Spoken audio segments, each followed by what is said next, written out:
Like, Coach, when you really figured, like, you really got this defensive coordinator stuff under control, like you really could be pretty good at this? Well, I've been popping since my demo, baby. He been popping since his demo, man. Shout out Future. That's the question that's burning. He been popping since his demo. That's the answer. You know what I'm saying? When you're actually cool versus when you try way too hard to be cool. We're still here! We're still here! Shut your fucking mouth. We're still here! We're still here! Shut up, shut up, shut up! Wash your car. Wash your car. Wash your car. Wash your car. All right. Welcome to That's Good Sports. I'm Brandon. This is the Super Bowl prediction spectacular Perna. Now, Will Keys and I have made predictions for nearly every single football game this season, all in preparation for one glorious Super Bowl caliber prediction episode. An entire season has built up inside. The pressure is greater than ever, ready to explode, and all I can ask is, will the Patriots have the balls to beat Goff on Sunday? Or will the Rams forbid it, removing any chance of release like the Ramsey Boltons I hope they can be? That's Good Sports.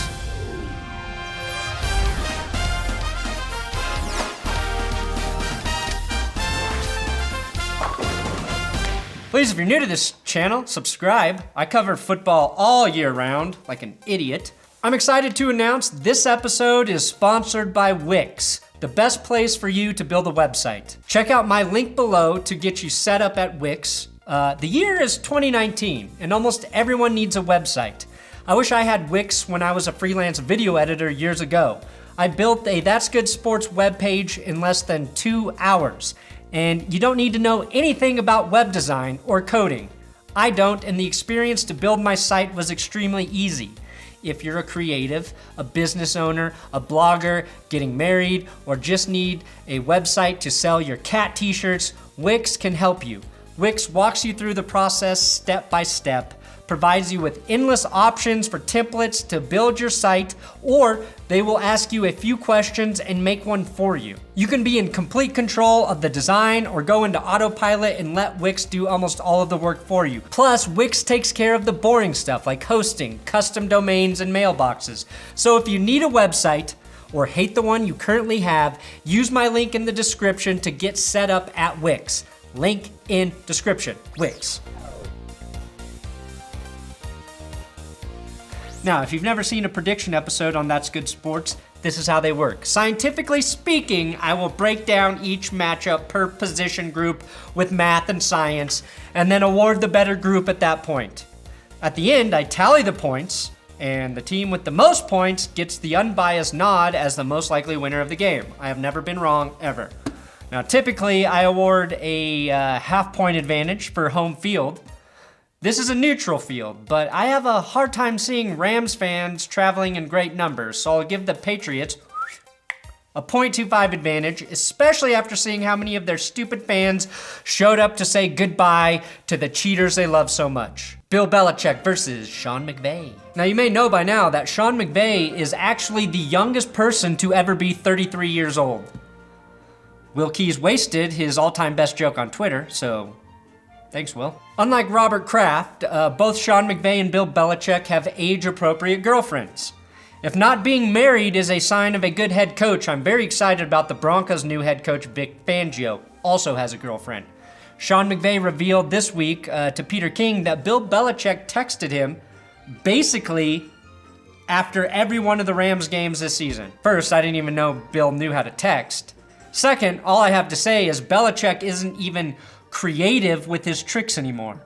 Each text is really a line of code that will pass a virus from McVeigh's phone onto his fingertips and then onto the Microsoft tablets that will only show Sean McVeigh video of the first Rams-Patriots Super Bowl.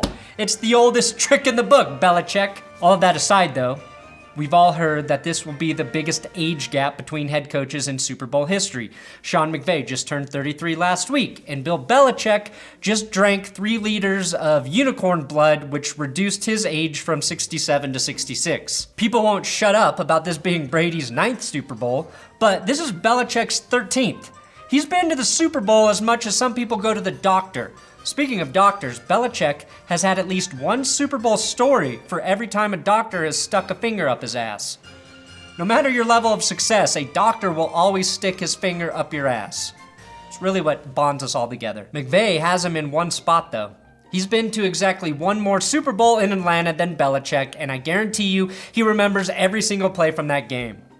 Also, there's the part where Sean McVeigh runs a variant of the Mike Shanahan offense that perpetually gave Belichick's defenses the most trouble for about 20 years. And Wade Phillips, who even though Belichick said hasn't changed his defense in over 20 years, fucked him up the last time the two met in the postseason. Normally, Bill would get a full point, but I like the cut of McVeigh's jib. Not so much the cut of his hair, though. 0.25 for the Pats. Patriots running backs and O-line versus Rams front seven. Now, it's been completely lost in all of the Brady stuff and the underdog bullshit that the Patriots offensive line has given up 0 sacks and cleared the way for 331 rushing yards and 8 rushing touchdowns in the last 2 games. That's a ton of help for the quarterback, and I think if you can't win with that much push up front, then there's something wrong with you. Seriously, Brian Hoyer would be 2-0 in the playoffs right now with New England. And he once threw 4 picks in a 30-0 shutout loss with a QBR of 5.7 in the playoffs. The Rams aren't built like the last 2 teams though. The Chiefs and Chargers were strong on the edges, but the Rams' strength is in the middle with Donald and Sue. We know that Aaron Donald is unblockable, but if Sue plays as well as he has the last 2 games, then I think they're going to stuff a good number of runs and create some disruption up front for Tom Brady on those quick timing throws. Physically, the Rams pose a much better matchup in the trenches. Yeah, you have to say in the trenches at least once if you're talking about a Super Bowl prediction. One thing the Rams like to do is play Sue at the defensive end position and let Michael Brockers take the B gap, which could hurt them in this game if the Patriots run a lot of quick screens to their running backs. Wondering if the Patriots are going to throw a lot to James White is like wondering if blood in your stool is a bad sign. Just ask Belichick's doctor. LA shut down Alvin Kamara and Mark Ingram in the running game last week, but Kamara did have 11 receptions for 96 yards. A concern for the Rams is that they're not big at linebacker. The appropriately named Corey Littleton is best when he's asked to cover, and Mark Barron was literally a safety when he entered the league. So New England might still try to pound Michel and Burkhead, even with Donald, Sue, and Brockers, betting on Devlin and the offensive line to bill over linebackers that are small enough to survive eating the Tom Brady diet. Now this may sound crazy, but I'm giving the Rams a 0.25 advantage, and that's because of Samson Ebukam. He had his biggest game in prime time versus Kansas City. He's had an up and down season for a second-year player, but could be a difference maker in the Super Bowl.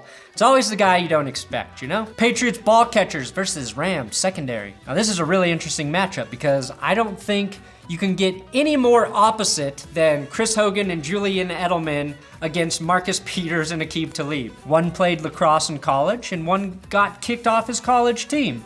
One allegedly grabbed a woman in a nightclub, and one grabbed a chain off of Michael Crabtree's neck. Chris Hogan is basically the only one in that group you'd be okay with going on a date with your sister. There's no doubt that the Rams' defense is much better when Aqib Talib is healthy. Just look at the 2 Saints games. First game, Talib is on the sideline, and Michael Thomas gets 211 receiving yards. And in the second game, with Talib at corner, Thomas has just 36 receiving yards. Talib also has plenty of experience playing for and against the Patriots. He's one of the few players that got better after they left New England. Maybe because he refused the Manchurian Candidate brainwashing they gave Jamie Collins before they traded him to the Browns. And when you're as dumb as Rob Gronkowski, you don't even have to be brainwashed. But Gronk, he will always be the wild card. Because I cut the brakes! Wild card! He's still a great blocker, but you don't know what he's gonna do as a pass catcher. 1 catch for 25 yards like he did against the Chargers, or is he gonna go off for 6 catches, 79 yards like he did against the Chiefs, including a huge one against Eric Berry. Another wild card is Nikel Robey-Coleman, the most aptly named nickelback in league history, and the man whose war crime of pass interference against the Saints resulted in a $26,739 fine. Talk about Nikel and diming a guy. This week, Robey-Coleman was asked about Tom Brady. and he said, yes, age has definitely taken a toll, but for him to still be doing it, that's a great compliment for him, but I think that he's definitely not the same quarterback he was. Pretty much entirely true, but of course the media and Patriots fans will spin it into Robey-Coleman basically spitting on all of Tom Brady's accomplishments, and that now Brady will be extra motivated. Well, guess what? I remember a time when Brady laughed at Plaxico Burress's prediction that the record-setting 07 Patriots would only score 17 points in Super Bowl 42. And then the Patriots only scored 14. So I don't think this shit really matters. It's the Super Bowl. If you're not already as motivated as possible, then you're pretty much fucked. The Patriots get the edge here though, 0.25. But I think Aqib Talib and Marcus Peters, one of them just might get a pick six. Special teams versus special teams. Now I'm tempted to give the immediate edge to the Rams because of the way Greg the Leg Zuerlein absolutely eviscerated the Gooch from 57 or 58 yards to beat the Saints. But that doesn't tell the whole story with their special teams. The Rams were down 2 scores early when they called a fake punt where Johnny Hecker lasered a first down pass to Sam Shields. So 2 huge kicks from Legatron and a well-timed and executed fake basically swung the game for the Rams. New England is second in kick return yards this season, but I don't think that's going to play much of a factor indoors with Greg Zuerlein booting 76% of his kickoffs for touchbacks that could eliminate Cordarrelle Patterson. What I do think matters though is experience versus inexperience at the punt returner spot. New England obviously has Julian Edelman, whose punt return average has fallen by about 5 yards per kick over his career, but is still a guy you should be careful with and someone the Patriots can trust to either hold on to the ball or somehow bend physics to avoid it. He's like that guy from Wanted, but with his thumbs instead of bending bullets. The Rams turn to JoJo Natson after Pharaoh Cooper fumbled away the wildcard game last year. But Natson is still a big question mark. Natson has fumbled twice this season. At this point, Edelman knows when to take a chance and when not to, but I can't say the same about JoJo Natson right now. Patriots, quarter-point advantage. Rams running backs and O-line versus Patriots front 7. The Patriots don't need a defense, they've got Tom Brady. The Patriots don't need a defense because they've got Tom Brady, brah. The Patriots have 3 defensive players ranked in the top 25 on Pro Football Focus. That's tied with the Bears for the most in the NFL. Stephon Gilmore, Trey Flowers, Lawrence Guy, all having elite level seasons. The Rams only have 1 guy in the top 25, Aaron Donald, and well, he's number 1.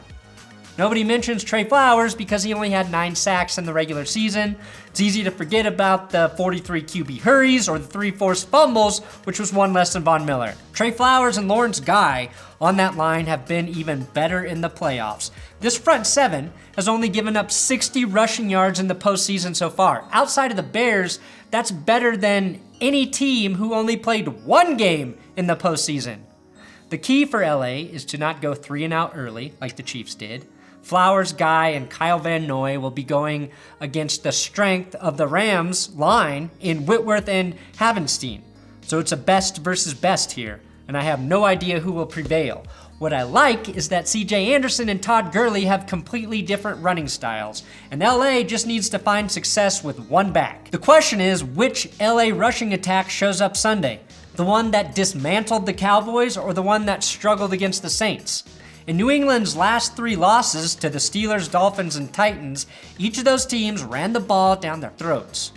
I'm skeptical, but I'm giving Gurley and CJ the advantage here. The difference being they actually play behind a good offensive line, unlike the Chiefs and Chargers, who are masked by good QB play. Rams ball catchers versus Patriots secondary. Pat's corner, Stephon Gilmore, is having a career year. Jason McCourty can play in the slot or match up outside, although J.C. Jackson has taken over the outside role lately. The reason New England's secondary is so strong is depth. Outside of Gilmore, you just have a bunch of guys in the secondary who are all equally good at their job.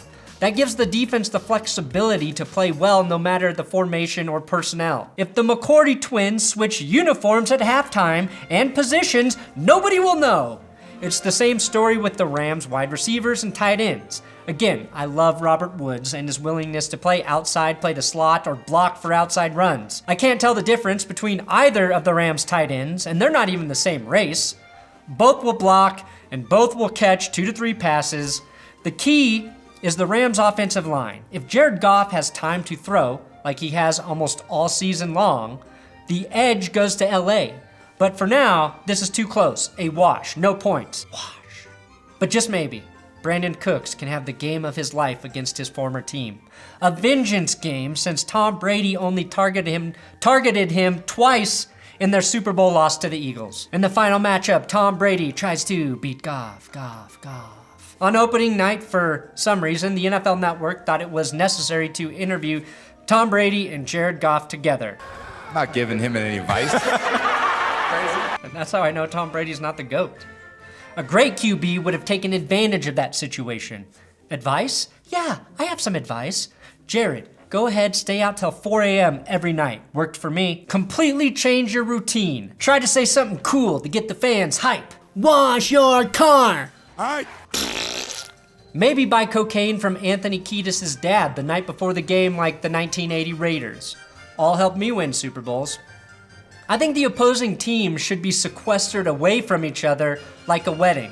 Except the wedding official is a football official, and the only people kissing are Tom Brady and his kids.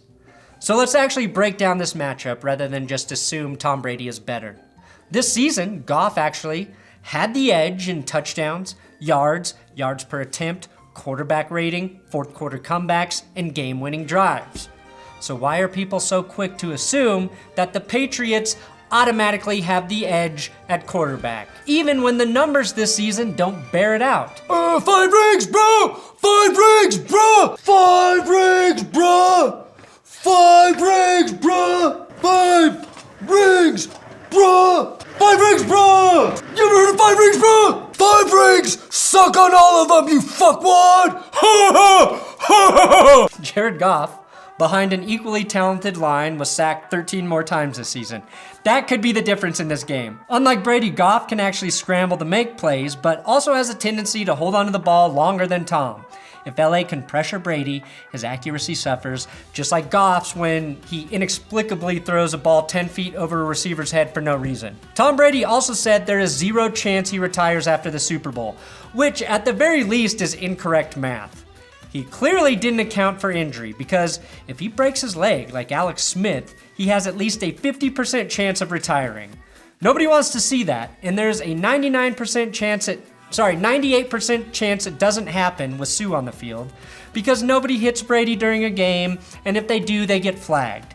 Sure, he's a great quarterback, but we can all agree he sucks at math. Probably why he's too stupid to realize the owner that he loves so much literally screws him out of millions and millions of dollars every year. So clearly Jared Goff gets a 0.25 advantage, because if I see Tom Brady beating Goff, I will have Aqib Talib gouge out both of my fucking eyes.